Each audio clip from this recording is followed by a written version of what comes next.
जब इतिहास में हुई रहस्यमयी मांस के टुकड़ों की बरसात।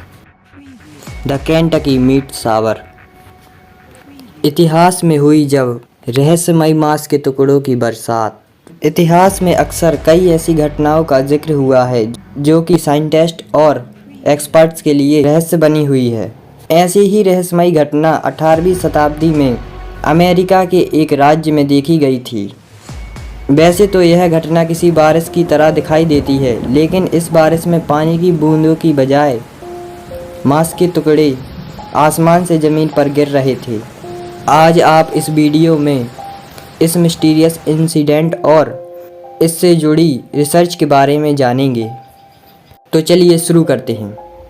Hello what's up guys, welcome to back my YouTube channel and you are watching it's AK वाला फैक्ट।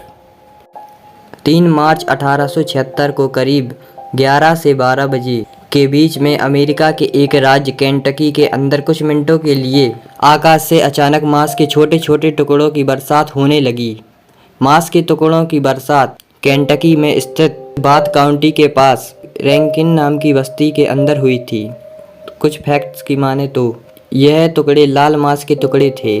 जब टुकड़ों की लंबाई नापी गई तो उनमें से सबसे छोटा टुकड़ा 2 इंच का था और सबसे बड़ा टुकड़ा 4 इंच का।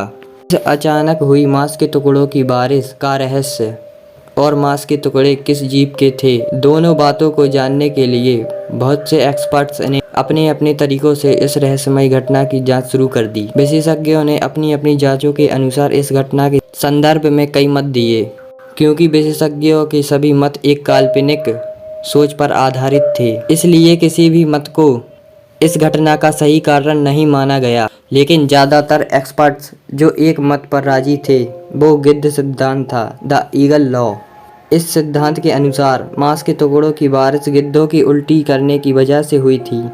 एक्सपर्ट्स के लिए मांस के टुकड़ों की बारिश का रहस्य जान पाना जितना कठिन बना हुआ था, उससे भी कहीं ज़्यादा बड़ा रहस्य मांस के टुकड़ों की पहचान करना था।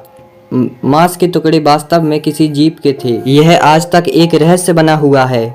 लेकिन कुछ रिपोर्ट्स ने यह सुझाव दिया था कि ये मांस के टुकड़े गाय, भेड़, हिरन, भालू या किसी घोड़े के हो सकते हैं। यह घटना 3 मार्च की सुबह तकरीबन 11 से 12 बजे के बीच मिसेस क्रॉच अपने घर के बरामदे में साबुन बना रही थी। यह उनकी डेली रूटीन का हिस्सा था। चारों तरफ सूरज का प्रकाश छाया हुआ था, मौसम बिल्कुल साफ था, लेकिन कुछ ही पलों के बाद उनके बरामदे में मांस के टुकड़ों की बारिश होने लगी। इस अजीब घटना को देखकर मिसेस क्रॉच डर गई और अपने घर की तरफ दौड़ने लगी। घर के अंदर जाकर मिसेस क्रॉच ने अपने पति को इस बारिश के बारे में बताया। दोनों ने जब इस घटना को अपनी आंखों से देखा तो वो दोनों हैरान ही हो गए।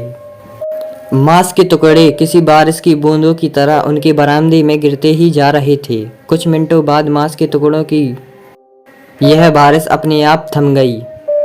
इस घटना को उस समय सबसे प्रचलित अखबार the New York times, the scientific American द्वारा छापा गया था। इस रिपोर्ट में छापा गया कि मिसेस क्रॉच उनके पति का मानना था कि इस घटना के जरिए ईश्वर ने उन्हें कोई संकेत देना चाहते हैं। रिपोर्ट में लिखा गया था कुछ मांस के टुकड़ों को उठाकर पकाकर खाया भी था। उनके अनुसार उन्होंने अपनी पूरी जिंदगी में इससे ज़्यादा स्वादिष्ट मांस नहीं खाया था। कुछ समय बाद इसी तरह की एक और घटना यूरोप में भी देखी गई थी। उस समय के कई अखबारों के द्वारा ऐसी घटनाओं को प्रकाशित किया गया था। जब वैज्ञानिकों ने इन मांस के टुकड़ों की जांच की तो सामने यह आया। अमेरिकी वैज्ञानिकों ने अपनी पहली रिपोर्ट में बताया कि ज़्यादातर टुकड़ों का आकार 5 सेंटीमीटर स्क्वायर और कुछ टुकड़ों का आकार 10 सेंटीमीटर स्क्वायर था। देखने पर मांस के टुकड़े गौमांस की तरह प्रतीत होते थे। वैज्ञानिकों ने जब इन टुकड़ों की जांच स्वाद पहचानने वाले विशेषज्ञों से करवाई तो पता चला यह मांस भेड़ या हिरन में से किसी एक का हो सकता है।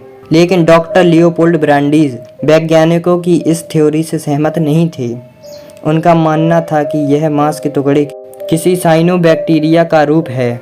उन्होंने मांस के टुकड़ों की आगे जांच कराने के लिए इनके कुछ नमूनों को नेवार्क साइंटिफिक एसोसिएशन को भेजा, जिसके बाद पता चला कि यह मांस के टुकड़े किसी घोड़े या मानव के फेफड़ों के हो सकते हैं। डॉक्टर्स का कहना था घोड़ों और मानवों के फेफड़ों की संरचना समान होती है, इसलिए सही तौर पर नहीं कहा जा सकता कि यह मांस के टुकड़े किसके हैं। इस रिसर्च से मिले रिजल्टों को अन्य एक्सपर्ट्स ने भी अपना समर्थन दिया, जिसके बाद सभी मांस के टुकड़ों की पहचान मांसपेशियों और कुछ टुकड़े की उपस्थिति में कार्टिलेज के रूप में की गई। लेकिन कुछ समय बाद लियोपोल्ड ब्रांडीज की इस थ्योरी पर सवाल उठने लगे, क्योंकि ब्रांडीज ने इस साइनोबैक्टीरिया की बात की थी वो सिर्फ बारिश की बूंदों के साथ ही गिरता है, लेकिन जिस समय मांस के टुकड़ों की बारिश हुई थी उस समय पानी की बूंदें नाम मात्र के लिए ही गिरी थीं। इसलिए उस समय के स्थानीय एक्सपर्ट्स ने लियोपोल्ड ब्रांडीज की साइनोबैक्टीरिया वाली थ्योरी को नकार दिया और गिद्ध द्वारा उल्टी करने वाली थ्योरी का समर्थन करने लगी। एक्सपर्ट्स का मानना था गिद्धों का हवा में उल्टी करना एक स्वाभाविक गुण होता है। गिद्धों को जब किसी चीज़ से डर महसूस होता है तो वह उस पर उल्टी कर देते हैं। इस थ्योरी को सबसे अच्छा एक्सप्लेनेशन डॉक्टर एल.डी. कास्टेबाइन ने अपने एक लेख में दिया था। हालांकि इस रहस्य से पर्दा हटाने के लिए कई विशेषज्ञों ने अपने अपने अनुभवों के आधार पर इस घटना की व्याख्या की।